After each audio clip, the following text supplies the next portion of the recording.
waiting at the holding room just now, the waiting room just now. Well, good to have you all.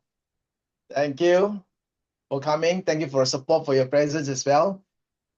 Just to let you all know as well that, this session will be recorded, and then it will also be shared with those people who are in need of this training, who are not able to attend. They will also get this recording. Yeah.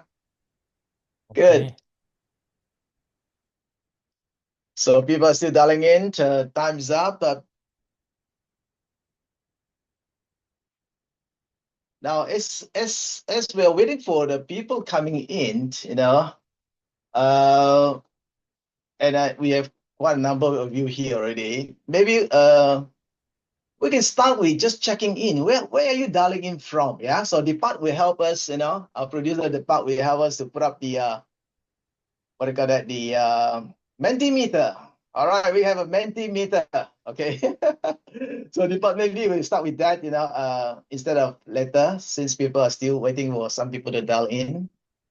So can you just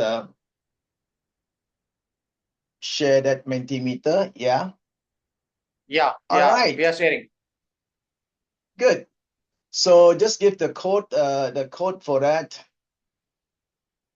What is the Mentimeter code? Or you have the Okay. Mentimeter code, or you have the QR code? Welcome, Joanne from Sri Lanka.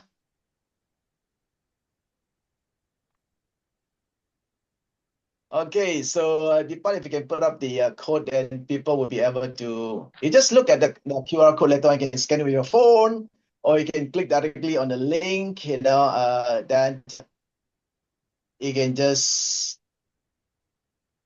look into the map and see how we can go there. Right? How we can go into that particular state. Okay.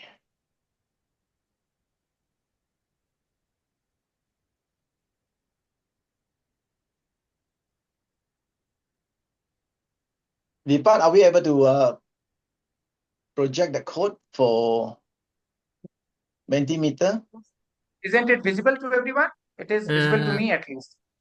Teck Lim, I have this is Benson. I try to scan the code, and I'm when in the Mentimeter, I have logged in Google, right? I have to sign up with Google first before I can do anything. No, Not necessary. Benson, Yeah. Benson, if you scan the code, you'll go straight to Mentimeter. Right. Oh, You will somehow. go straight into, and you will go straight into our Mentimeter, right? And if you are logging from Google, so you need not to write Mentimeter. You have to type menti.com, and then you will go to the web page. It will ask you the enter the code, and the code is right on your left side of your screen. Yeah. So code is 74170373. So either way, you can go to the scan the code or go to Menti. Okay. Yeah. Scanning the code doesn't work in my phone anyway, but I will try the website. Yeah, try the website there. Okay.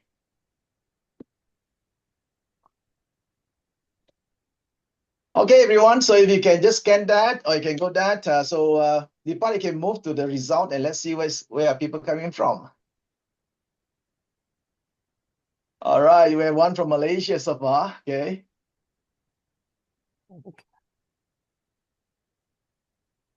Go to menti.com and then point the cursor to the country that you're dialing in from, and then click on it.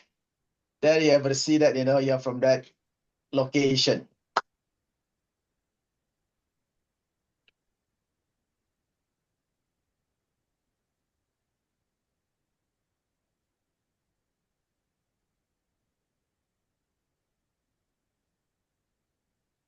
All right, so I think should be, I think, okay, because the map is too small. That could be from Malaysia. We have like 4, or they're part of Indonesia, from Philippines, wow, from China side, from India. Cool.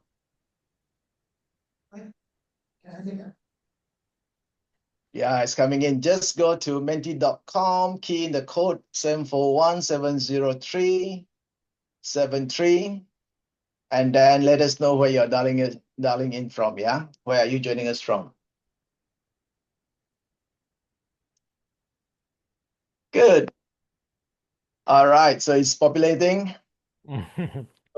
Actually, we have quite a good number of people from a lot of countries, yeah? So I'm going to show you the statistic just now. Let me see. So this is a simple way to see which country, are being represented here today. And we're going to celebrate this village as a community. This community of us, we are building together, yeah? And it's good to see that, we in CCI Asia, it's so diverse. So let's see how we come together and support each other as well. All right, we people from Nepal as well. Good. India. Oh, okay. Where are the Indians? All right. All right. Thank you so much for that. If you want to put in the chat, feel free to put in the chat as well. If you're not able to click on that, where you are dialing in from, that'll be great. Yeah, let me come back to my slides. Okay.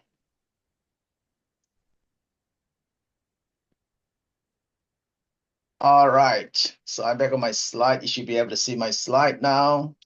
So welcome everyone. Today we are quite, fortunate and blessed to have people from various organizations. And in fact, for this particular session, we have 55 participants who registered themselves, right? So those registered 55 participants. We have these 55 participants from 27 member organizations across Asia. And if you look at that, these 27 member organization, we have 15 countries, 15 countries joining us from here. All right. So to kick off these particular sessions, let's welcome Mr. Benson Poh, our regional chair of CCI Asia, to deliver his welcoming speech. Over to you, Benson. Thank you, Teck Lim. Good morning, good afternoon, and welcome to all.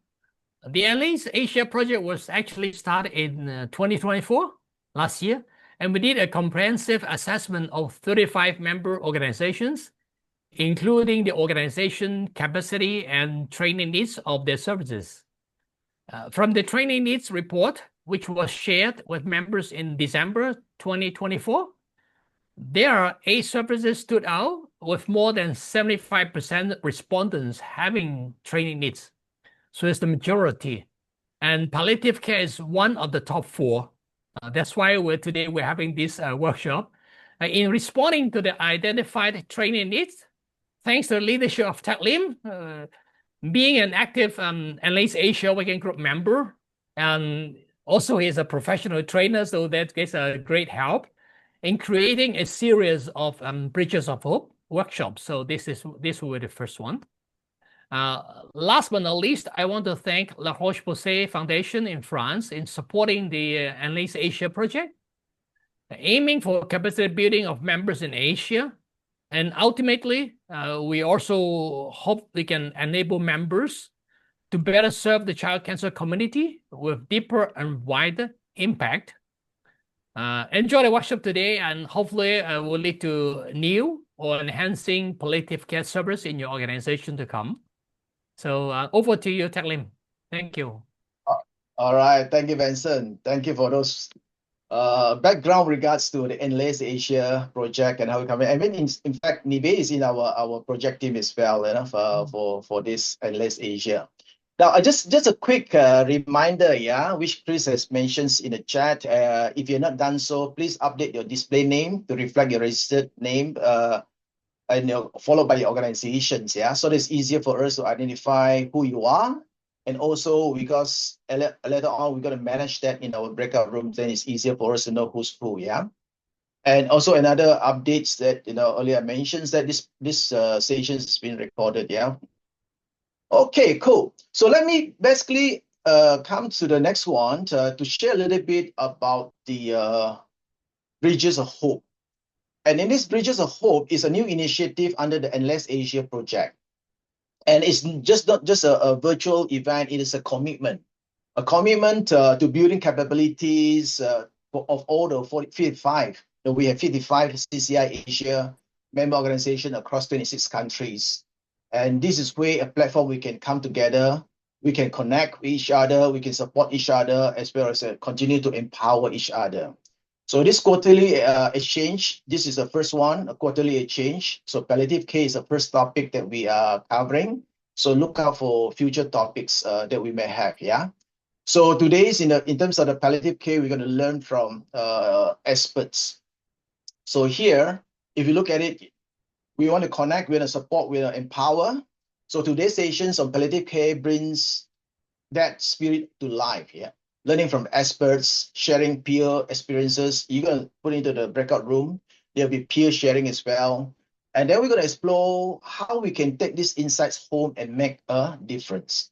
And that's a very important part is that, we want you to walk out of these sessions with some ideas, with some insights.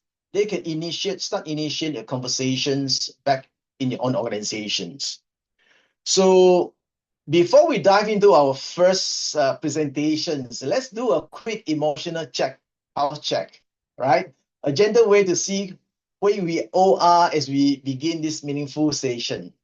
So it helps us also to ground ourselves, right? It's ground ourselves and acknowledge the energy we are bringing to this virtual room. So I need the help of Deepak again to put up the Mentimeter. Let's do a word cloud on what's one word that describes how you're feeling right now. Yeah, how you're feeling right now. So over to you, Deepak, as we put up that Mentimeter. And everyone just go into the Mentimeter, the same thing that we have. Menti.com, key in the code 74170373, and then just typing in what's one word that describes how you're feeling right now. Let's hear from you, okay?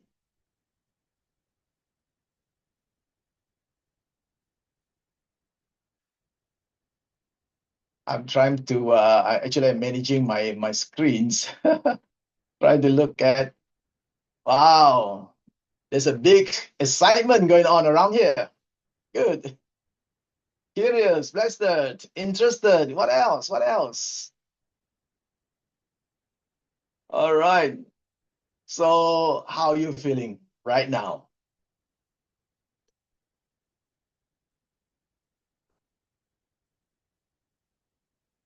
Well, if you look at all these words, any more other words that you have there? Everyone, let's participate.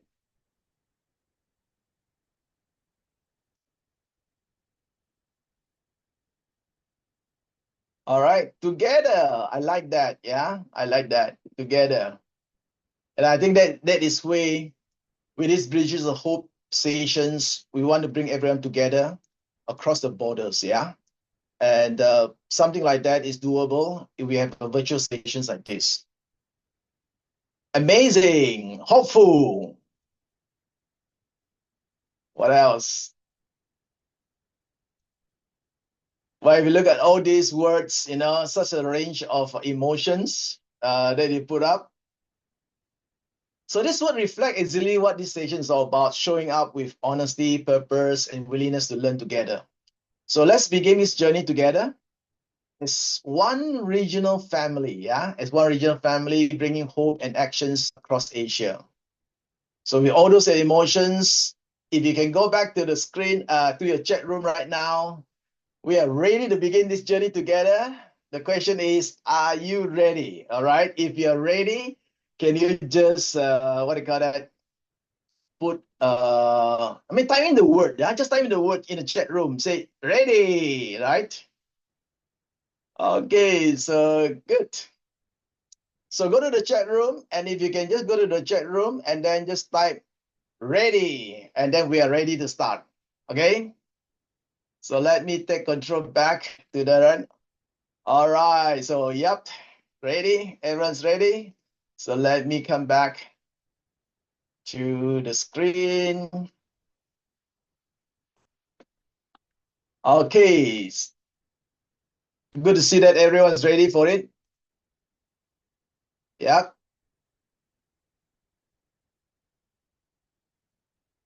So if you're ready, I think our speakers are ready as well. First, I'd like to introduce our subject matter expert, okay, to begin this journey with clarity and compassion on the topic of palliative care.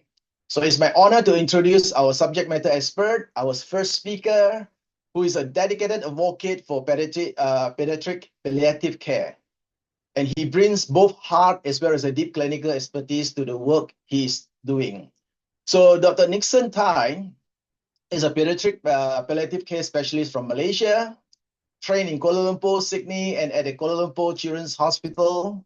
Since 2019, he has served as a gazetted pediatrician, and now he leads the service development on pediatric care in Sarawak, where he champions integrated evidence-based care for children with serious illnesses. In fact, he just relocated down to Kuching, where that's where Sarawak Children Cancer Society is, 1st of July. Yeah. So today he will help us, Dr. Nickson will help us rethink what palliative care means. He's going to bust common myths as well as show us how to approach it holistically, not just for patients, but for families and communities. So please help me, join me in welcoming Dr. Nickson Tai. Over to you, Dr. Nickson.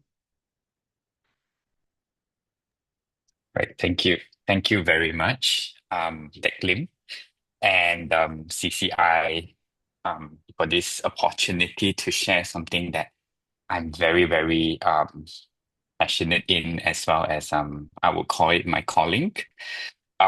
So just to make sure that everybody is seeing my slide. Does that make sense to everyone? Yep. Right. And I sound clear, loud and clear. Right. Yes. So we are definitely ready now.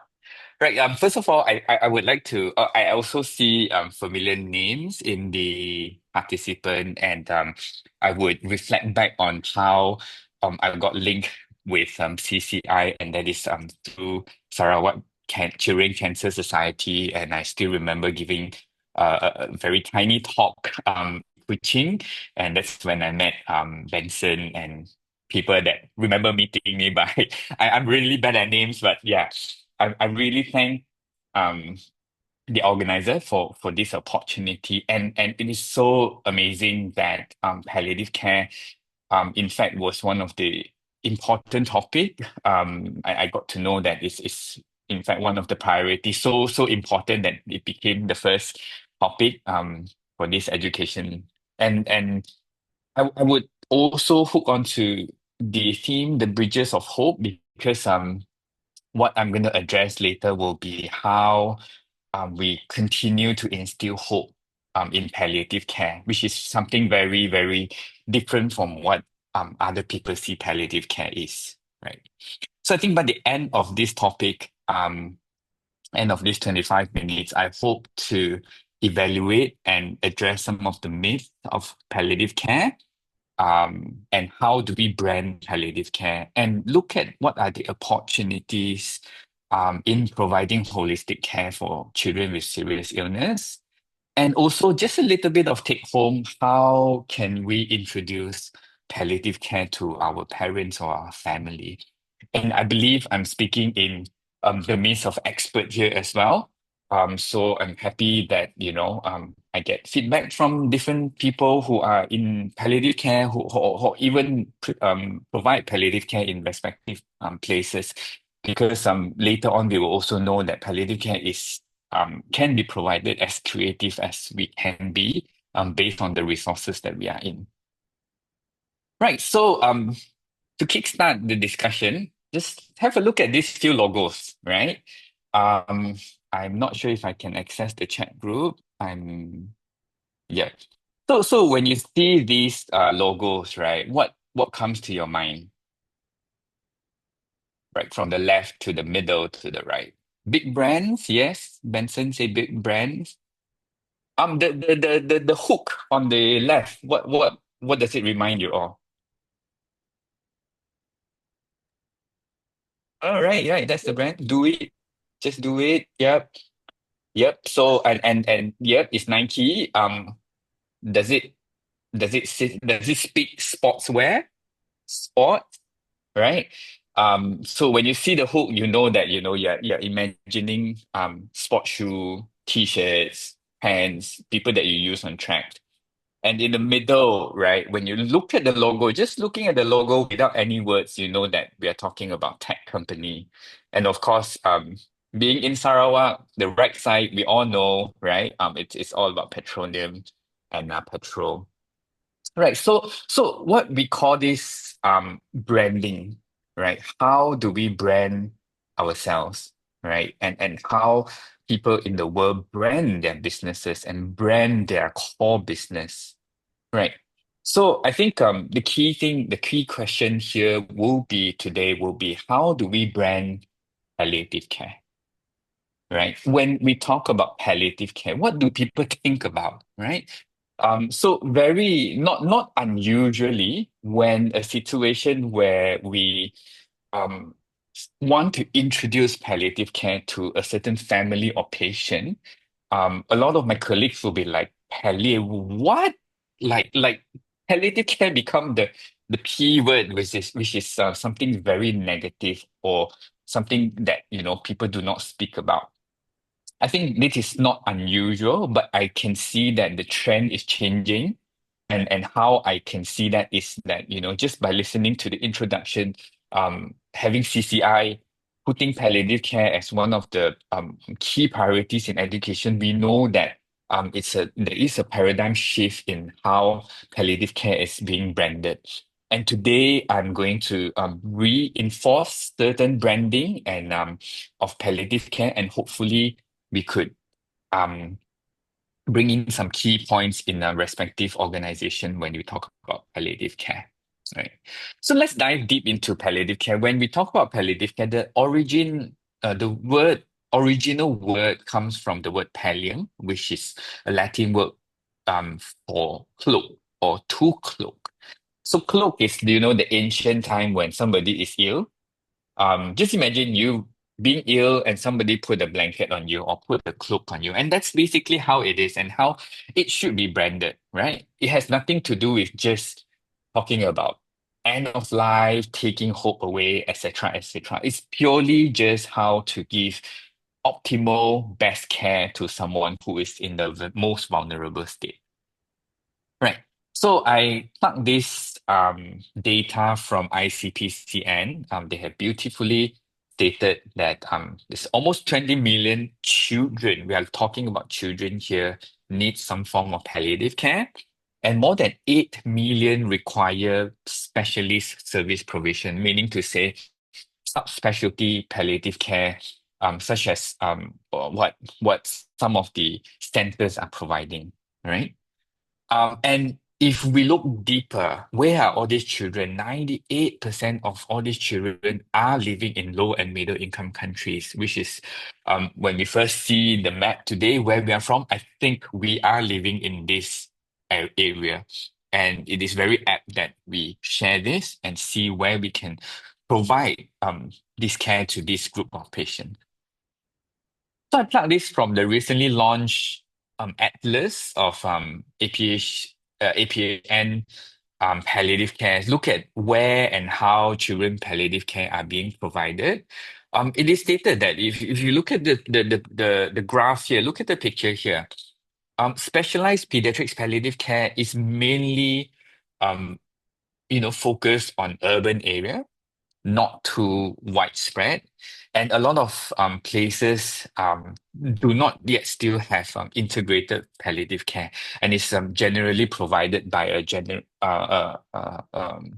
level two or level one provision. So I think just by looking at this graph, we can see the amount of work that we need to do in order to provide good palliative care to our children. Right. So I set the needs, the background, how it is. So let's look into this, and if at all, I would love to send this message out as a take home that when we provide palliative care, it's really just looking at the team's heart and how we gather together to bring light into the hardest places. Right?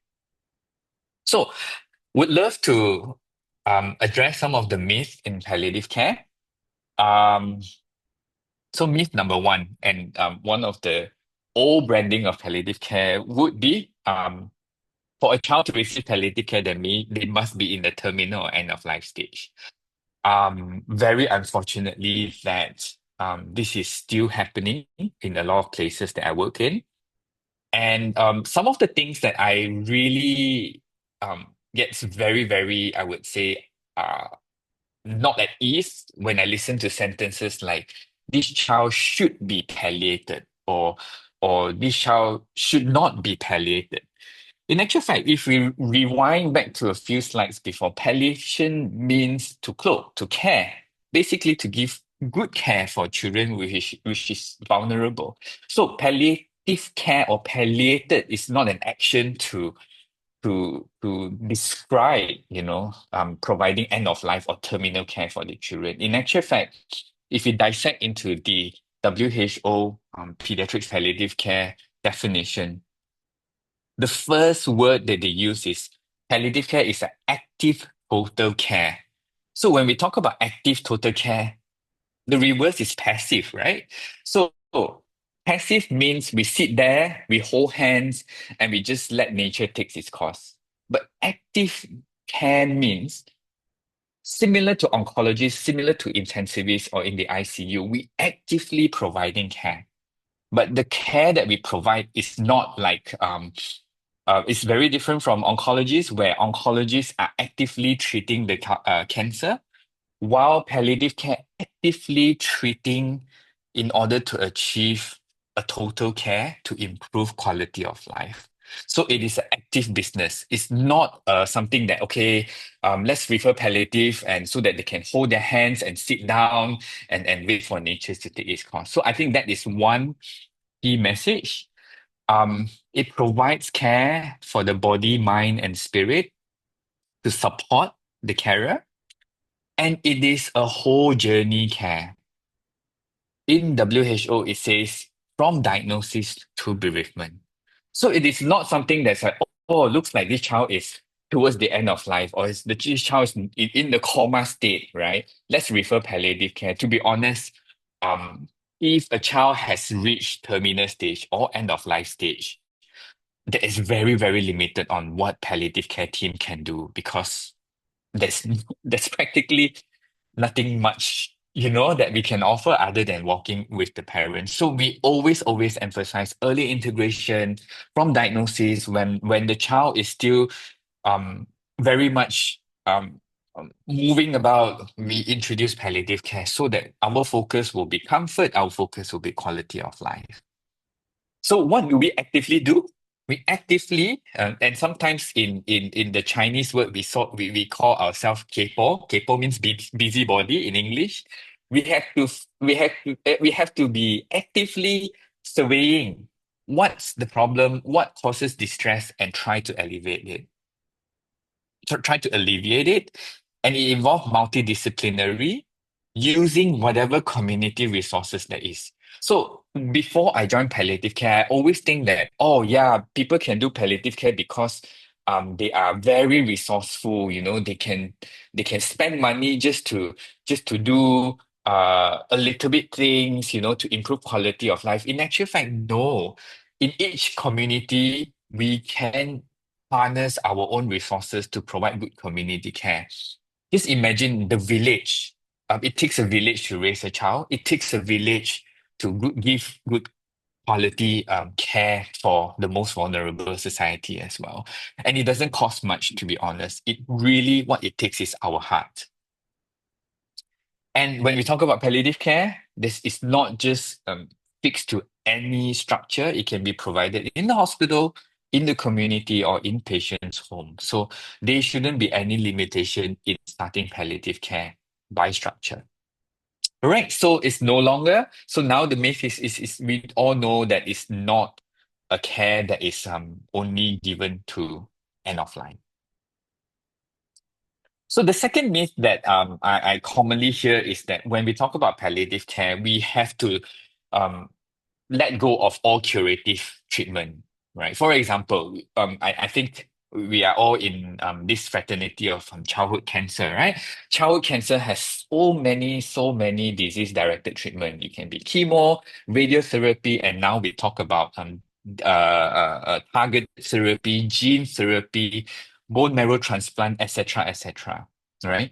So it should not be a either-or situation where, oh, look, a child is diagnosed with cancer. Let's try everything. And then if only when we have no more option, then we get the palliative care guy in. No, it shouldn't be that way because in the WHO definition that I shared just now, it should go hand in hand, where curative and palliative care can go hand in hand because each of us have our own expertise. The oncologist will do their oncology magic, and the palliative care will do our magic, so that we work together to improve quality of life. So in my short stay in Sydney, when I provide palliative care and pain services as well. So I was asked to give pain services, like pain relief services in the oncology ward. So a lot of times I step into the oncology ward to titrate pain relief for children who are actively still on oncological treatment, for example, bone marrow transplant, right? And a lot of times, they get healed, they get cured. So once they're done with that, yes, they get cured. That's it. They don't have to see me anymore.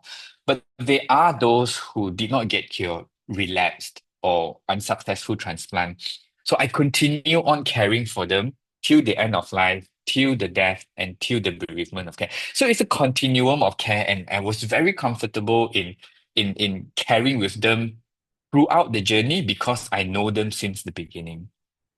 Right? So there's no business talking about, palliative care only can come in when we have when the child is not for resuscitation, the oncologist doesn't want to see them anymore, or the cardiologist doesn't want to see them anymore, palliative care to take over. So in actual fact, this is a myth. We should work hand in hand with the primary team. And this depicts very nicely on a journey for children with serious condition, especially cancer. So you can see from the diagnosis, there's so much of care that's needed. At the same time, it goes hand in hand with the cancer treatment. And of course, we know that if cancer treatment is successful, our palliative care roles get lesser and lesser. But if, let's say, the cancer treatment is not successful, then we can see that slowly the palliative care needs gets more and more. And don't forget, the palliative care journey doesn't end just with death. We also provide bereavement for the families as well. And this is the whole journey care for children with serious illness. And I always love to quote this. If you have not watched this movie, please do. It's a Patch Adam by Robin Williams. And it says, it's very clearly, if you treat a person just based on their disease, you may lose, you may win, right? You start chemo, you may lose, you may win, right? But if you, from the beginning on, see the person or see the patient as a person, as a whole, right? Whether or not your treatment works or not, you will definitely win. Because if the child is cured, right, you gain a good relationship. If the child is not cured, you have journeyed with them and you have made sure that the journey was of a good quality. And it is proven that, if let's say you integrate good palliative care earlier, even parents grieving will be more meaningful if the child died. All right. So myth number 3, I'm just gonna go quickly with this because we're talking to a group of childhood cancer people. So do bear in mind that children's palliative care, in actual fact, most of our clients are not from cancer group. In actual fact, the first patient that triggered me to step onto this and to take up this subspecialty is a nephrology patient, a child with end-stage kidney disease. So in Together for Short Life, we have different category of life-limiting illnesses that needs palliative care. And childhood cancer is classified as group 1, where there is a life-threatening condition that's potentially curable, right? So there are a lot more condition that requires palliative care. Right, so these are the different categories and different trajectory of their condition, and cancer is classified as the category 1. Right, so cancer, palliative care doesn't just limit to children with cancer. And last but not least, and this is the most important slide and the myth that I need to debunk, is that when we introduce palliative care, the biggest myth is that when you step in, does it mean that I got no more hope? In actual fact, this is a real life situation. I was working in KL in the oncology ward, where the oncologist referred me to see a mother because of a relapse, unsuccessful transplant and relapse. The moment I introduced myself to the mother immediately said, I heard in the ward, all the mothers said, the moment when I see you and your team, it means that there is no longer hope. It broke my heart because it feels like I'm here to take away hope, right? So I have to sit down and say, look, hope comes in different forms. Hope for cure is a form.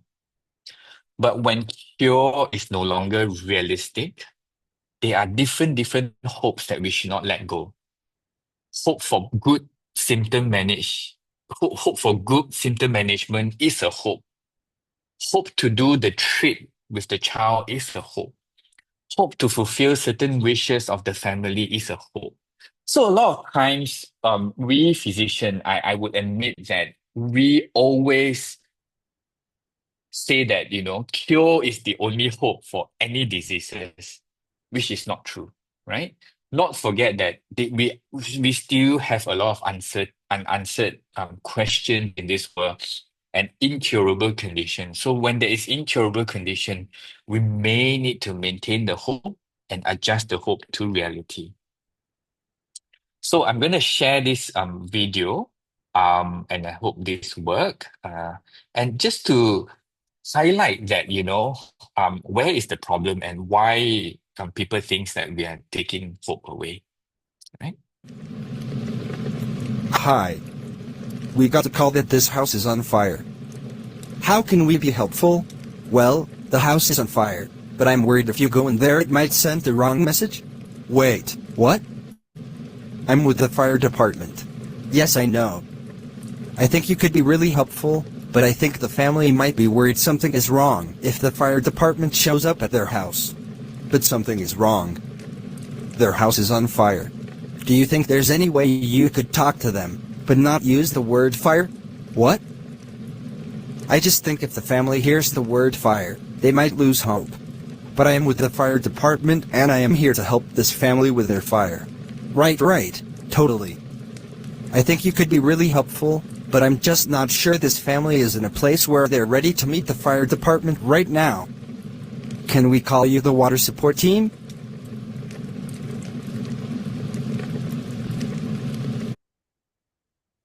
Right. So this clearly shows that, a lot of time people brand us as the fire.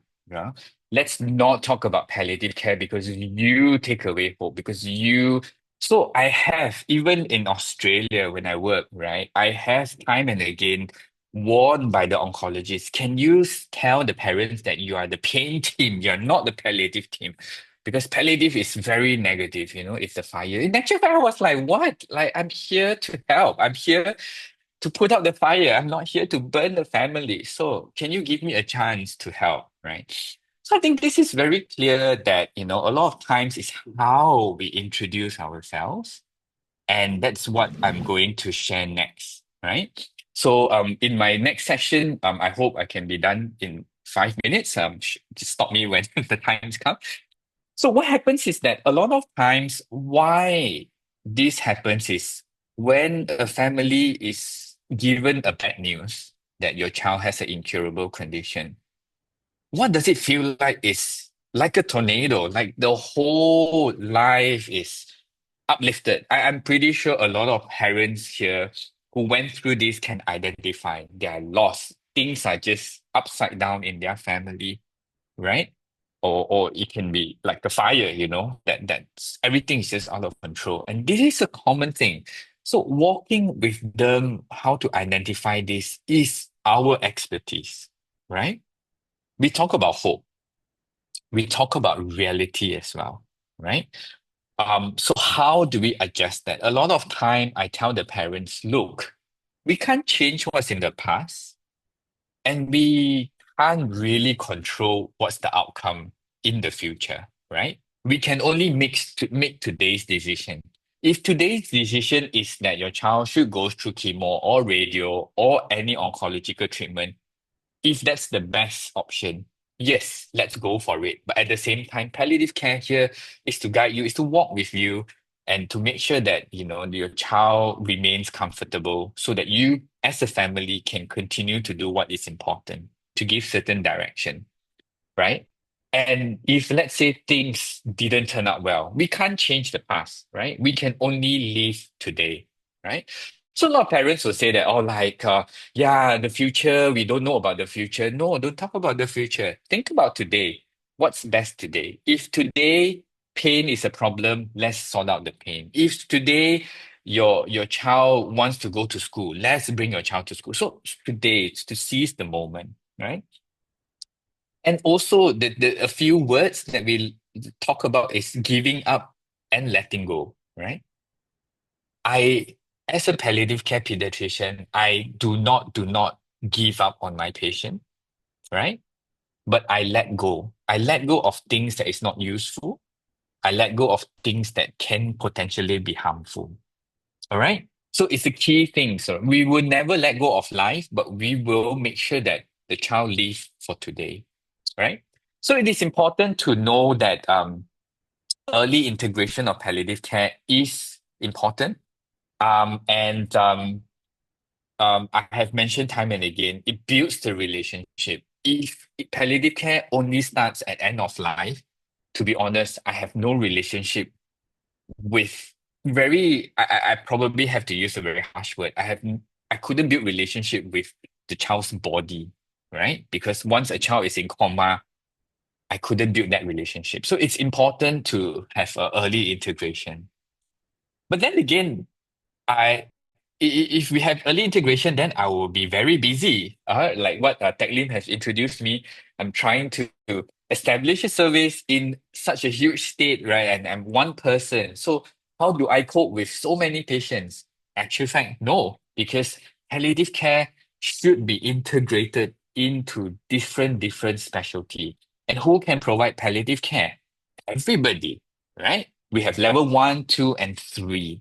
So level 1 is provided by the general pediatrician, the GPs, family, the people who, even the cleaner, even the hospital cleaners, like, oh no, the child looks like the child is in pain. Let's tell the doctor. That's good palliative care, identifying the needs and escalate it, right? And second level can be provided by such as oncologists, they have a basic knowledge in treating symptoms. So this is where palliative care should be started by the primary team, by the intensivist, by the cardiologist, by the oncologist. And when do specialist palliative care step in is when things are getting a bit more complex, right? So there's a graph here, and this graph is fluid, is flexible, depending on the resources you have. Everybody should have a basic communication, symptom management skills, and talking about goals of care. And when it talks about anything more complex, that's when I step in. That's when my team steps in to look into complex symptom management, complex communication, ethics challenge. So I think with this concept in mind, we can consider like a team, right? We can use a team approach to provide good palliative care to our patients. So if you look at some of the tasks, what do? We do a lot of symptom management. As a doctors, we do use a lot of medication to overcome symptoms, and this is what we are trained for. We look into their cognitive impairment, treating their seizure, treating their pains and their breathlessness, etc. And other tasks would involve communication, making certain decisions, how to coordinate care. One of the very important tasks we do is look from the hospital, the child wants to go home, right? How do we communicate with the community team, how to coordinate all this care at home, etc. Right? And not forget, remember, we talk about bereavement, how to support the family and all. So knowing all this, knowing the myths, how do we introduce palliative care to family? Remember, we are an extra layer of support. We are looking into what is important for the family. We are making sure that as the child journeys through their condition, we are making sure that they are not suffering, right? So these are the few keywords. We are additional layer of support. We are not the deaf team. One of the jokes, right? When I was in Australia, somebody referred us for body bags. Like, we don't provide that. The undertaker do that. We don't. Palliative care, we provide extra care, right? What not to say to family is we have nothing else to offer. We have a lot more things to offer, even when there's no cure, right? So never tell our parents we have nothing else to do, right? Never tell parents palliative care will do the end of life care. In actual fact, it's a group effort. Never ever say that there is no more hope, right? So I think with this, I hope I can bridge the hope, and as a team, to lighten up our patients' life, to apply some of these principles in our planning to integrate palliative care. And I'm going to leave this slide here for some of the resources that you can take, you can read further. Of course, we have the ICPCN. ICPCN is going to host a conference in Manila in November. Of course, some of the team that supports me is St. Jude's Global. And in the Asia Pacific region, we have the Asia Pacific APHN with special interest group in palliative care. And in Malaysia, we do have a Malaysian Paediatric Palliative Care Association who takes care of children in the community with serious illnesses. So thank you. I think this is my last slide. I thank you for the opportunity to share. And I hope with this, I would love to listen to Poonam, and because, like I said, palliative care is as creative as you can be. And I'm sure Poonam can tell you some of the creative way CanKids provide palliative care for their children. Thank you very much. Thank you, Dr. Nickson, and I really appreciate, how you bring us through this understanding, more understanding about. First, it had to start with branding, right? And it was like a very interesting video just now, the fire department, it's for fire, like that. How we brand that, and good points that you put it up there. I think that's so important, right? And you have reinforced that message as well in terms of gathering of hearts, working to bring light into the hardest spaces. And we want to bring hope, to those places. And within CCI Asia, we are so wide, in terms of the coverage of the whole regions of Asia, so many countries. And this is where the bridges of hope will be able to put us together, connect us together as well. And I think you also mentioned about the active care, the whole journey diagnosis to the bereavement. And when you mentioned about early integrations, I like to point out what Dr. Haris Gupta shared with first in the chat. He said, the biggest challenge is the integrations of pediatric palliative care with the pediatric oncology, right? So he said many of the treating physicians would like to treat the patients themselves rather than referring patient to palliative care physicians. Do you have any thoughts or any observations, of this, Dr. Nickson? Thank you for the very, very good question. I think a lot of time, I have seen different oncologists, and I have oncologists who are very grounded in palliative care principles, especially symptom management. So I would take those example as good oncologists, right? Meaning to say I can trust them that the child will be cared for both in the oncological intervention as well as the quality of life.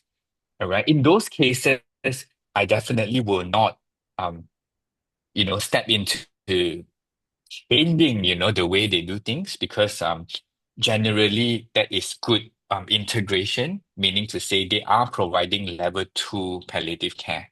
All right. I have also seen teams who only focus on um, cancer treatment, which is good because that's their expertise, that's their subspecialty, and a lot of times the focus will a lot be cure, cure. I want to achieve 98% or 95% of cure rate, right? That is the people that we need for oncologists, right? So in those circumstances, I think the awareness has to be created, like this platform, to advocate for basic palliative care education. And I think we can only continue to change, to see a paradigm change if the awareness is raised and more education in looking into who provides and what can be provided and how we can support our colleagues as well. Because a lot of time, we have to understand that we are trained to cure.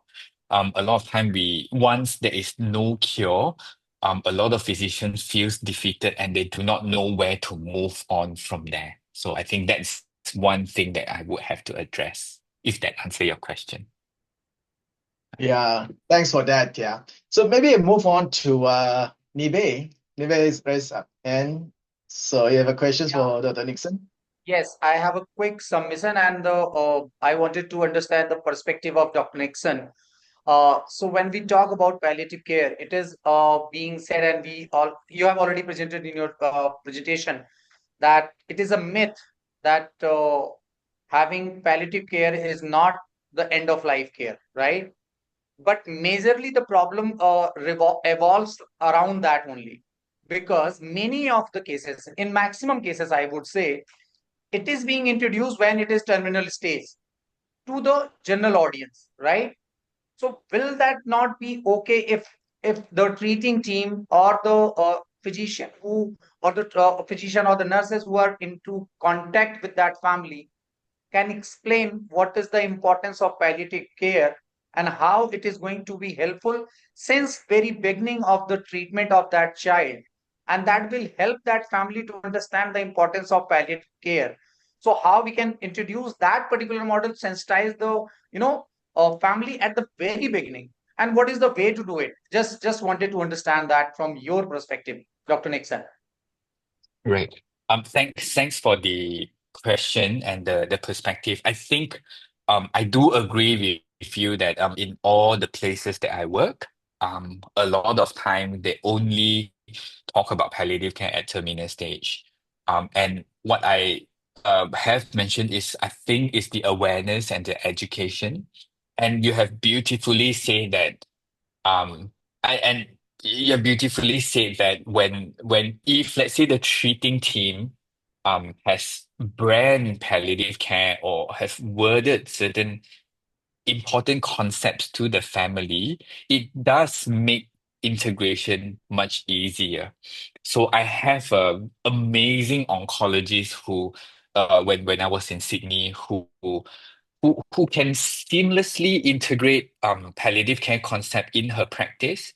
And when she needs additional support, she will link to us. And when we had those conversations with the family, they are on board. They say, oh, Dr. So and so has told us earlier on that this could be one of the parallel planning, and this could be one of the journey that my child is going through. So I think in order to achieve that, we need a lot of awareness like this, a lot of education like this, to create this awareness to create certain communication skills and how to introduce palliative care. And in the ideal world, I would say, in the ideal world, if there are three of me just in Kuching dealing with the whole state, we can come in early, like introduce me when at diagnosis, right? I will come, and if I have a whole team of 20, allied health and all those things, I can come in at diagnosis. But I think that is not realistic. But I keep on to the hope that with education, with especially to the treating team, we can integrate it earlier. And I think that's the way forward, because I don't foresee that human resource is getting more and more. In actual fact, that's one of the major challenges in different parts of the world. Yeah, but integration, education, making sure that everybody has a basic good communication skills and basic good palliative care, I think we can propel this further. Thank you. Thank you, Dr. Great, wonderful. All right, so more comments from Dr. Harish on that. I think it's so, he really agreed that, the integration is so important, it's so essential, from the start, yeah? So we're going to move on. I really like to thank Dr. Nickson. Your message really helped each and every one of us to see the bigger picture now of what's palliative care. And then, that's the calling, and know that you do something great, for the state of Sarawak. That's my state, Sarawak. Okay, thank you so much, Dr. Nickson, for that, yeah? So next, later on, by the way, when you're going to the breakout room, right, you have the opportunity to discuss what have been presented, and you may have further questions. Do this, raise those questions up. We can address that after the session as well. All right, so it is with great admirations, that I welcome our next speaker. She's a visionary, a survivor, and a catalyst for change. Madam Poonam Bagai is the founder chairman of CanKids, Kids Cancer in India. So she's a cancer survivor herself, a tireless patient advocate, as well as a very powerful voice, in transforming pediatric cancer care. Her work has shaped national policy, community engagements, as well as family-centered support models. So in addition to her leadership at CanKids, she also served as the vice chairman, chairpersons of Palliative, India. Remember what Dr. Nickson mentioned was the meaning of pallium, right? The clot. So, and she continues to champion palliative care at both grassroots as well as national level. You're going to find that her personal journey and dedications to better care for children inspire, and I'm going to inspire each and every one of us in this room. So let's warmly welcome Madam Poonam Bagai. Over to you, Madam Poonam. Thank you so much. I am so glad to be here today. And thank you, Benson, for giving me this opportunity. And thank you, Teck Lim, for having me here today for your first session. An important one. I'm sorry, can you see my deck? Yes. Can you see my deck, everyone? Yeah. Yes, it's okay now. Right. So, Dr. Nickson, thank you for establishing brand pediatric palliative care, because your presentation was really attractive and it will stay with me. And I think, there are some very, very nice visual symbols that you put up, which will remind us that this is not something to be afraid of. It's challenging, but something that we really, really want to do a lot with. I want to start with a film. Stop.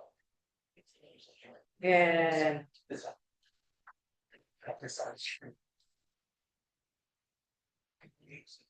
while I do, there's something that I would like you to do. And this is, it has many definitions of the word palliative care. And what I would like you to do is, as the adjectives come up, in the chat, put in the adjectives that you associate with palliative care. Right? We're not going to use Mentimeter this time. We're going to use just the chat group. And while the adjectives come up at the beginning of the film is really about our palliative center. I'm sitting here today in the palliative center. As I said, we have some of our pediatric palliative care physicians with us. We have our nurses with us And of course, we have team palliative care and team CanKids. But as you watch the film, what I especially want you to do is keep putting down whatever emotion you have around the word palliative care.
Excellent. So did we get adjectives in the chat section? Did we come up with anything new? Did we feel something more about what palliative care is? It is, as Dr. Nickson said, cloak, it's succor, it's balm, it's care, it's hope, and it's many, many, many other things besides. So as we go through the next piece of my presentation, as we talk about some of the things that we have done in CanKids, sharing some of our best practices, the idea is for you to think about what you are doing or what you would like to do as a foundation. I can only tell you this, that as I worked through this slide on challenges, I can tell you that for the work that we have done at CanKids, for the fact that we today work across the country in over 60 cities, we work with many partnering hospitals, we do survivorship work, we support families during the cancer journey. I think palliative care is the toughest. It's the hardest, not because it is about that death and that. It's the hardest because it needs true quality care. It needs many, many people to truly, truly believe in the philosophy and then be willing to be there right from the first moment. Right? What have some of the key challenges been in palliative care? And I've got the slides, so you need to help me. Yes. So for that child, the child who needs physical support, the family that needs emotional support, for the social support that the family needs, for the spiritual support that the family needs. This is the challenge. The challenge is that in most countries, it is not seen as a priority. In fact, as Dr. Nickson also mentioned, of the 4 million children who annually may need palliative care, only about 7% are children. And yet, many, many of them are not getting this that they need. In a 2011 study, they found that pediatric palliative care services are available only in about 65% of the countries.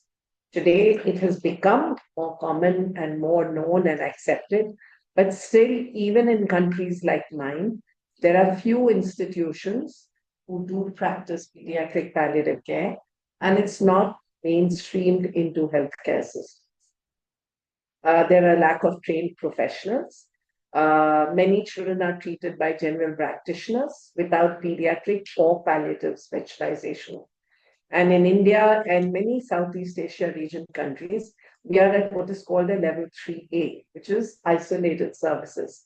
Now, Dr. Nickson mentioned, and in Australia, this is integrated. He also mentioned that in very few countries in our region is palliative care really integrated into the healthcare system. So for all of us who are foundations, for all of us who are working in this space, for all of us who want to do palliative care, there is a lot of work that needs to be done. For families, they generally prefer to return home. And the big question is, how do they get the support when they go home? So even in my country, often home care is in the city where you came for treatment. But what about when you actually go home to your village or your small town? How do you get the support that you need for good palliative care?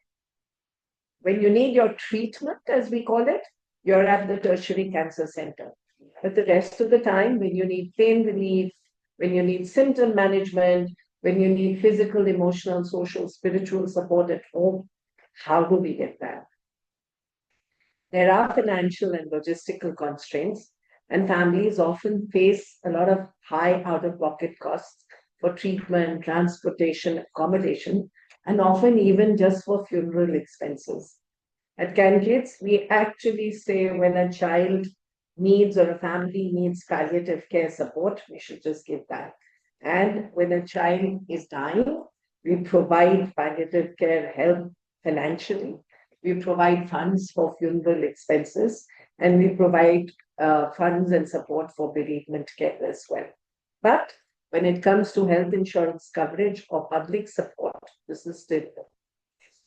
Finally, and yes, we keep talking about it, there is a lack of public awareness, even among policymakers and health workers. And of course, as we discussed earlier, parents and communities often don't understand what is pediatric palliative care and what is its benefit. And later on in my presentation, when I come to the very last bit about an advocacy campaign that we did, I'm going to tell you one way that we can actually sensitize families into understanding palliative care. So hold the thought, and if I forget to tell you, ask me again. Somebody mentioned, a lot of people mentioned they were curious. So I have one idea for all of you to take away at the end. So the WHO in 2014 passed this resolution on strengthening palliative care as a component of comprehensive care. And again, Dr. Nickson mentioned that integration is important. Harish also mentioned that the challenge is how to integrate it. And so this WHO resolution actually emphasized that access to palliative care for children is an ethical responsibility. Right? And that is very, very important for all of us to remember. When we talk about it, when we create awareness, when we actually want to advocate for it, we must remember this is an ethical argument. It is a rights-based argument that children with cancer or children who need palliative care deserve it as a right. Access to pediatric palliative care and symptom relief is still rare in a number of countries. And so many children, vulnerable children, suffer completely unnecessarily. And the quotes that are here are from this WHO guide, which is a very, very excellent source guide for all of you to read if you are interested further in working in the pediatric palliative care phase. So what do we need to do? Yes, we need to integrate, and we need to start with building the patient voice. We are parent groups, we are survivor groups. So for us, we must always start with how are we going to build our voice? How are we going to talk about it? How are we going to advocate about it? How are we going to create that awareness? So number one, we're going to build the patient voice. Number two, we're going to work with the palliative care teams and the pediatric oncology teams to integrate the two. Often, pediatric oncologists will want to look after their child end to end. They see no need for the palliative care physician to be there in the beginning. Right? Perhaps the palliative care physician doesn't need to be separate from the pediatric oncologist. Right? But the child needs palliative care support even at the time of symptom management. And so this integration is important. And it's important as we all work further in this phase to understand how to get palliative care and pediatric oncologists to both come together. We need to integrate with primary health care.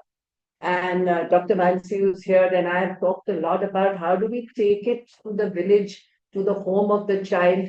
How does a child get the palliative care support they need when they're in their small town, when they're not in the big city receiving treatment? And then finally, how do we integrate it with pediatrics? Because in general, a child will go first to a pediatrician. And so the general pediatric professional community, the world of pediatrics, needs to know and understand the importance of palliative care.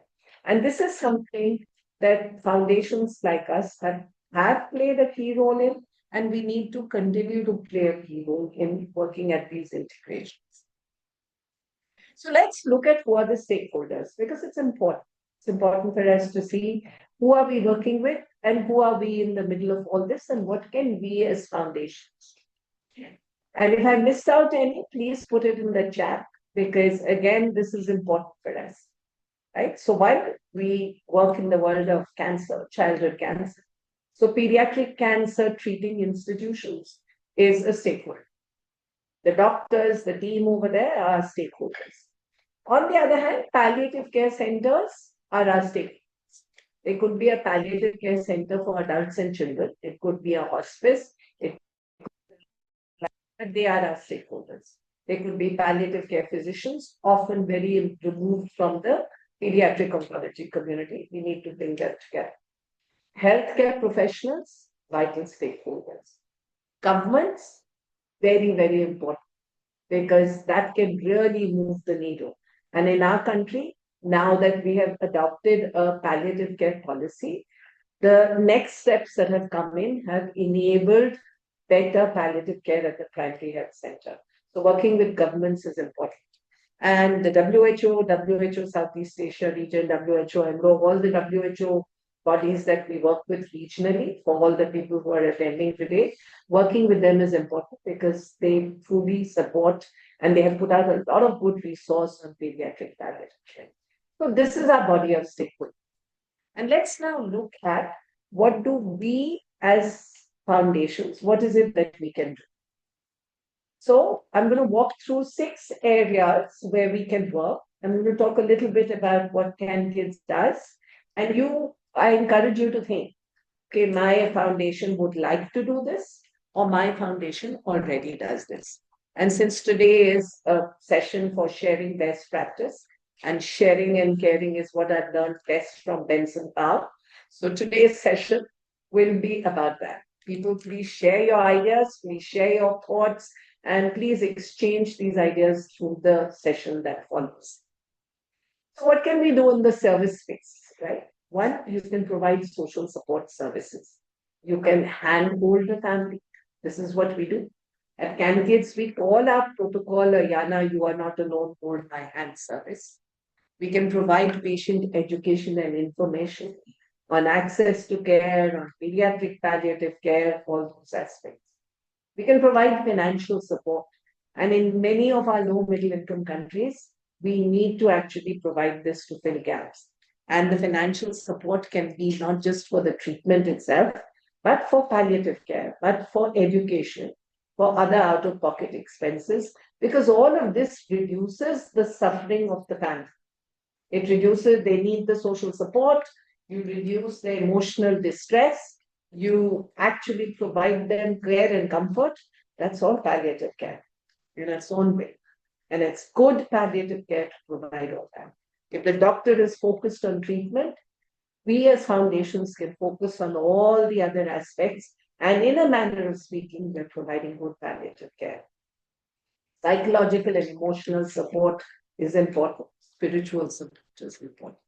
So these are the kind of services we can provide as foundations who want to commit to palliative care. At CanKids, we also provide manpower. We provide social support teams at many of the treating centers, and that becomes really important. So outside of the treating doctor, if if the family is able to reach out to a social worker or patient navigator, the family has counselors and psychologists to support them. The child is kept learning, the child enjoys his childhood. One of these are important parts of what we should be doing and what we can do. So in many hospitals in India, this manpower is not readily available for our children. So we actually provide this manpower. And then in some cases, we have also provided dedicated nurses and physicians. In India, in fact, there are very, very few centers that can actually even afford a palliative care physician. So many times we have actually considered providing that support. Sometimes we have supported fellowships. I don't know if your foundations do that. I don't even know if in all the countries it is permitted. But in our country, this has been something that has been a source of help and strength to many of the treatment centers. So providing service support is something we can do. We can, and this could be maybe a little bit more of an exception. I can tell you it's been the toughest for us, which is to run your own pediatric palliative care center. Now, there was a reason we started this. I'm sitting in the country's only standalone pediatric palliative care center in India. And we set this up near two large tertiary cancer centers. And we put it in here because there was nothing else. There was a hospice, which was there for adult and children across the board, but there was nothing else. And we said, let's try if we can make this work and can it integrate into the hospitals of New Delhi. And we provide a service that will allow us to work alongside the treating centers and where then we can actually say, look, if you need a bed and you're wanting it for a child who has a better prognosis, how about we look after your child at our center?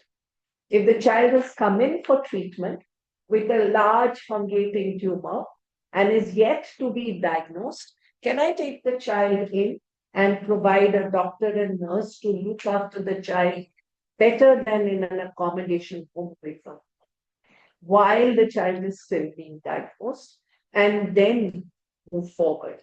And you know what? This is palliative care. Because if the child is not yet diagnosed, but the tumor needs proper care, and you're able to provide them a place to stay while they're going through that agonizing period of still waiting for a diagnosis, and they have a nice, beautiful place, and they're well cared for, the dressings are taken care of, etc., then this is palliative care. So we set up Subita, the one that you saw in the film. We set it up back in 2012. And then we started an outpatient service. We got our morphine license in 2014. We were granted a morphine license in 2016. And we started a social support OPD and an ambulatory care service and a palliative care OPD in 2017. So our palliative center is run by an expert team of people. And many of them are there today. So thank you very much, team, for all the work that you do. All our services are offered for free. In the last 8 years, between 2017 and 2025, we have provided inpatient and outpatient services to 4,000 plus children. 6,200 plus children have gone through our OPDs, and we've provided over 372 children with More than 2 lakhs. 126,090 milligrams. So we worked very hard to make it compliant with the WHO essential package for pediatric palliative care and so on. It's been tough.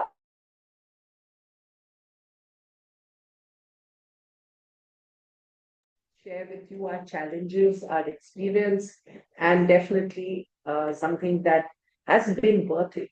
But I would say for a foundation, it's not that easy. We've also worked hard at providing this, and I wanted to show you this as a tool. that we have created a discharge plan for the palliative care at home for the patient. And this is given to every patient that goes out of the center, so that once they're at home, they can go to a local doctor. They can call in the helpline. They can actually continue to receive palliative care support even when they're back in their homes. And then when they can come back, we offer this support over the helpline. But equally, we've given them a card which allows them to go to their local doctor, who then understands that I can speak to the doctor in Delhi and understand what to do. So let's look at another aspect, which is what NGOs can do, which is partnership and funds. So NGOs can often raise much needed funds for the activities to support our pediatric oncology centers and our palliative care centers. And that's something that I'm sure all the physicians who are on the call would say is much needed, and something that we can certainly do as foundations. Support our doctors and support our centers. This is one that's easy, and I think many of you already possibly do this. And this is to create the awareness, to communicate, to share the information, and then also to do more and more parent and patient education. Celebrating World Palliative Care Day, celebrating Hats On for Palliative Care, that's important. Providing information and resource directories so people know where to access care is important. Educating parents and patients so that we can create a patient voice is important. Somebody asked Dr. Nickson, how do we tell the families about palliative care? And that is very important. People to understand that they have the right to palliative care. They have the right to this support, and they can ask it and even demand it so that they get it. In our center, our psychologists also do a lot of parent-patient education, and this helps the families in terms of resilience, emotional support, family communication, and it helps them in terms of reducing isolation, improve coping, and a deeper trust between the team as well as the families. So another aspect, capacity building and training. Again, our foundations can do a lot in this space. They can support, and CanKids does a lot in this space. We do training and observerships, do workshops and courses. We do a lot of webinars. We've even conducted, with the support of the doctors, pediatric palliative care conferences. And again, important for all of us to think about providing resource material. Here's another area, a little bit tougher, which is around actually engaging in policy, situation analysis, impact assessment, research, and quality improvement. Increasingly, foundations in Asia are now actually actively contributing to the research pool and actively contributing to policy advocacy. And that's, I think, something important that foundations do. I've just come away from another session on patient advocacy and research. And I can tell you that there is so much we can do as patient advocates. There is so much that we can say as patient advocates, which a lot of other people may not be able to say. So we can truly push on changes in policy. And that policy could be the cancer control policy of your country. It could be the palliative care policy of your country. It could be the child policy, the national child policy, and it could be your primary healthcare policy. So those are some areas that we can work on in terms of policy change. In terms of situation analysis and impact assessment, I want to share with you that CanKids worked on the ADAPT survey with St. Jude Global. And this was a survey on assessing doctors' attitudes on palliative treatment. We did this in 2022. We reached out to all physicians across the country, those who partner with us, and as many as we could possibly. Dr. Harish Gupta did a great job. Dr. Mahajan worked with the team. And we were able to then still, even though we wrote to 750 doctors, we got 104 responses. So I think it should tell you how strong the need is for palliative care advocacy.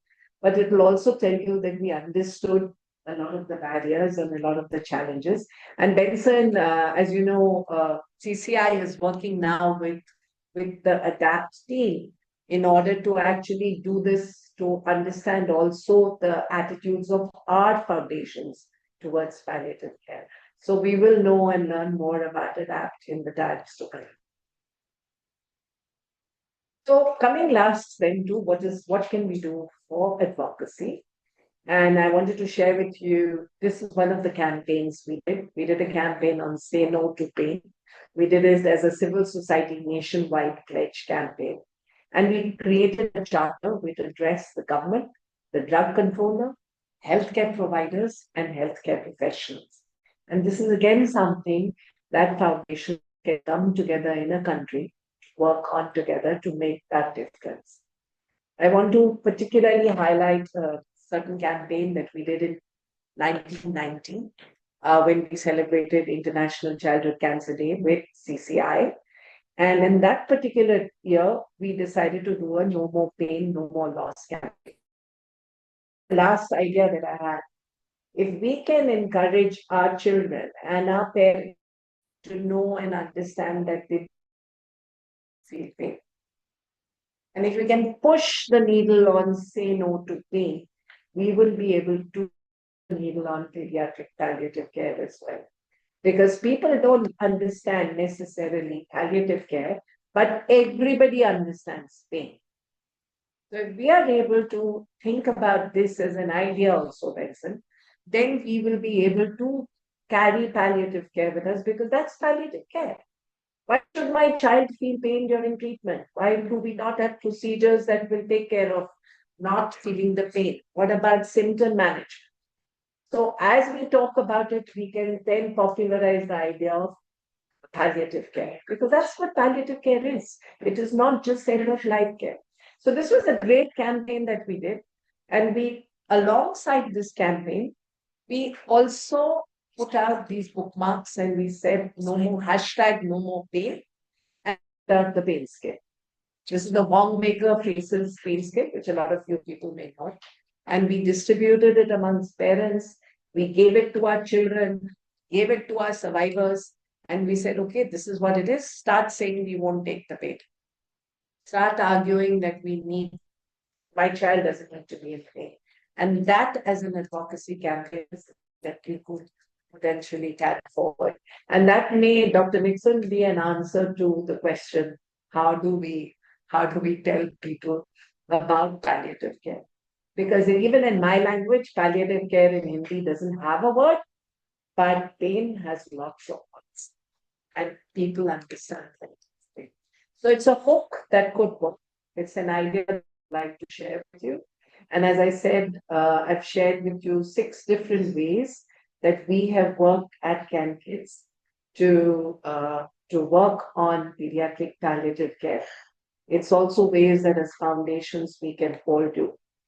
And I would like to I really hope and wish that more people understand how very important it is that we truly take forward pediatric palliative care.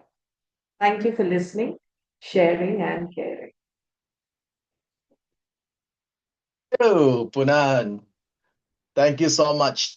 I really, thank you for sharing your visions in the journey. I think that's so impactful for each and every one of us. And then I think in a chat, who's that? Benson also mentions about, your covering of the role of the NGO is so important. And those are the services, right? So we talk about the service. What services can we provide? Because Dr. Nickson said, we should not go and tell people there's no hope. Because there's so many other services which you highlighted that is so important for us to go through as well. And I know that challenges are there for each and every one of us, the member organization and those who are attending here. What we need to do is to try to take a small step, right? Try to take a small step after this and see in what way can we kind of raise that like awareness and advocacy regards to palliative care. So what we're going to do now is that we're going to put you into a breakout room, all right? So we're going to bring you to a breakout room, and with the breakout room, you will basically joined by different people, different organizations. And from there, you have a discussions led by a moderator, okay? So I just saw okay, the slide is up, right? Regards to the instructions for the breakout room. So we're gonna connect and we're gonna share. There'll be a moderator with you, and the moderator will have basically some 4 simple questions to get engagement with you all to understand, each and every one of the people in the room regards to what are the insights, what could be the ideas that you pick it up, and the moderator and or notes taker will complete the template. Yeah, so Chris will put into the chat room. In the chat room, you're going to see that Chris is going to share the template, which you feel free to download that, and that particular what do you call that, the template will cover what we're going to address in the breakout room. So Chris, are you able to share that document in the breakout? By the way, for all the moderators, they already have that document. Yeah, just in case any one of you need that, and it'll be here. So we're gonna break out for. Let's do for 20 minutes instead of 25 minutes. Let's do for 20 minutes. And in the breakout rooms, if you can set for me, depart, just take note of the time. So once we break out to the room, let's do 20 minutes. And then once you have 5 minutes left, depart will send a message, to your room and say, for time check of 5 minutes left. And then once the 20 minutes is up, everyone will be brought back to the main room. All right. So I just ask if you have any questions, anyone should, okay, moderators, important, okay. We had the moderators here, and we are ready for the breakout. Yeah, we are ready for breakout. If there's no I hope questions for everybody has joined. I hope everybody has joined with their name, which they got registered with, because that is the thing that we are going to follow to assign the breakout. If anybody has signed in with different name, please rename yourself so that we can assign you the appropriate breakout room. Thank you. Yeah, thanks for that, Nibe. So in case you're not in the room, you're still in the main room, we'll assign you to a room. Yeah. So in case you're not been assigned because your name is not been you did not rename yourself for us to identify who you are. So okay, depart, we are ready to go into the background room. In case any one of us drop in from the organizer, please feel free to continue your conversations. Yeah. All right, so room is ready. Let's open the room now.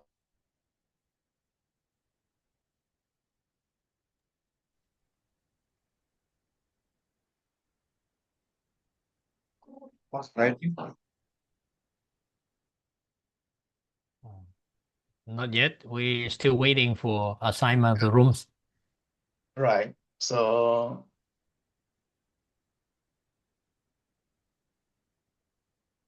the part able to open a room. Yes, we are doing. It will take 2 to 3 minutes. So everybody, please be patient, and we are doing Okay. this.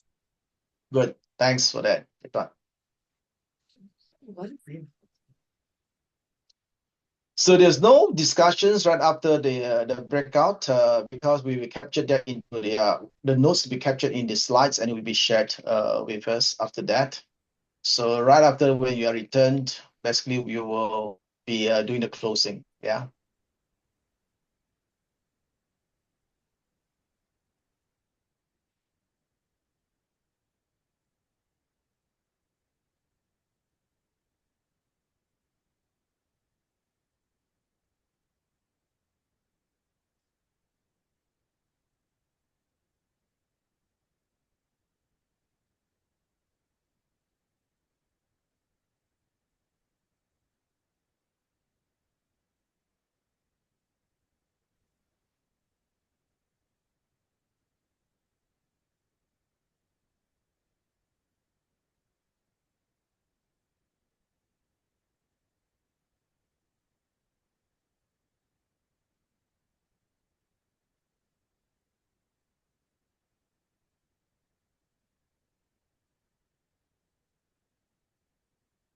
Deepak, I think I can open all the rooms from my end. Would you want me to do that? So we are assigning everybody, and I hope everybody is joining also. Yes, I can see many of people have joined their room. Okay, cool. Usha ji, we are assigning your room now. Yeah, okay.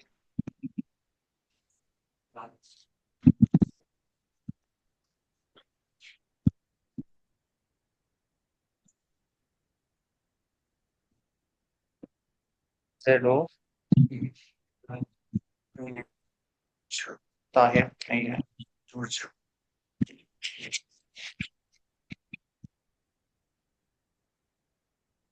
So all assigned.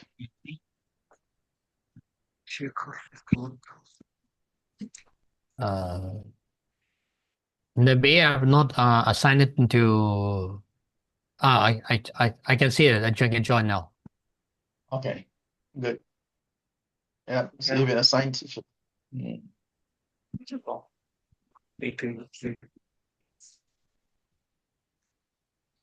Nirbhay, I still can't see any rooms. You'll assign us, right? Hey, Sasmita, I think you Hi. already assigned. I think they're assigned to the floor. Right. Nirbhay, have I been assigned? I don't. Mm.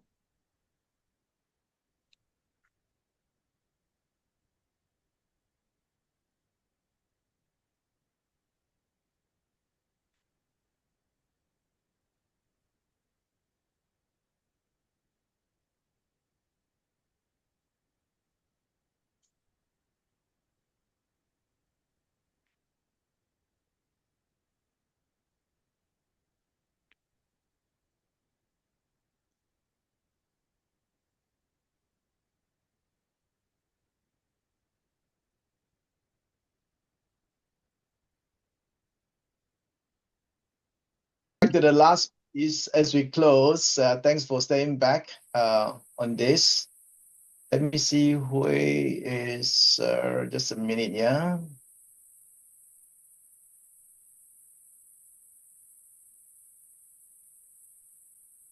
Okay. So I want to share with okay, Chris gonna put into the chat room as well the link to the feedback survey. If you can just have 2 minutes of your time, just help us to see where the areas that we can improve, or which part of this program that you like. This is our first so-called pilot program. We're gonna have a quarterly session for this, and there are a number of other topics gonna be upcoming. So look out for announcement from the CCI Asia Secretary. We'll be sending you information with regards to the next Regions of Hope. Yeah. So help us with that. Let's see. Yeah. So the feedback link is there. So the moderator, just a reminder to the moderator, please submit whatever you captured, whatever you have captured. Yeah. So and send to Chris, our secretary, so they can capture some of the insights, discussions, questions that the individual breakout room may have. Yeah. So as you're filling up, we have the next one. It is announcements on the what they call that the CCI conference. Yeah. Benson would like to say a little bit on this. Okay. I think yeah, interesting like today's gathering. It's all for the CCI members. And every year we have a even bigger family gathering. It's a big CCI family gathering. So we will welcome everyone. If your organization would like to join the annual conference, I think it's a great place that you don't meet only people from Asia, but you meet people and members all around the world, and you will see all the leaderships. Mostly they will be there too. So you're very welcome to join this conference. So mark down the date and start to book your ticket. Yeah, look forward to seeing you there. I already booked mine, so I will see you over there. Thank you. All right, so this will be in Amsterdam. Yeah. Okay. So with that, all right, thank you so much, especially to our subject matter expert, you. Dr. Nickson, our speaker from CanKids, Madam Poonam, and also CanKids support as well from Depart, Nibe, for putting all this together in on this Zoom, and especially to Benson for his leadership in leading CCI Asia. And the other important person, right, behind the scene that make this possible, this great success with all the planning, with all the communications. Let's give you a big hand to Christy Jana, okay, for all her support and for all her hard work behind the scene in putting all this together, right? So you receive a lot of messages from her as well. Thanks, Chris, for Thank supporting you. this. Thank you, everyone. Yeah, so thank you, everyone. So anything, feel free. And we are here as well. Anytime, just reach out to us. You email us, WhatsApp, or anything like that. So someone's asked, a number of you asking about the slides, right? So with the courtesy of the Nicksons and Madam Poonam, we'll be sharing the slides with you. I think Chris will be sending that over to you all. Yeah. So with that, I thank you all. Have a great day, great evening, and Thank you very all the much, Teck best. Lim. I must say that thank you for all your leadership. You did all so much thing with Chris together, and thank you to all the Yeah. participants. Actually, without everyone participating, we will not have a successful workshop. A little bit hang up on the breakout rooms. We will be learning from this. Anyway, thank you so much. Thank you, everyone. Thank you. Thank you, Teck Lim. Thank you. Yeah. Thank you. Bye. Bye-bye. Thank you. Bye. Bye. Thank you so much.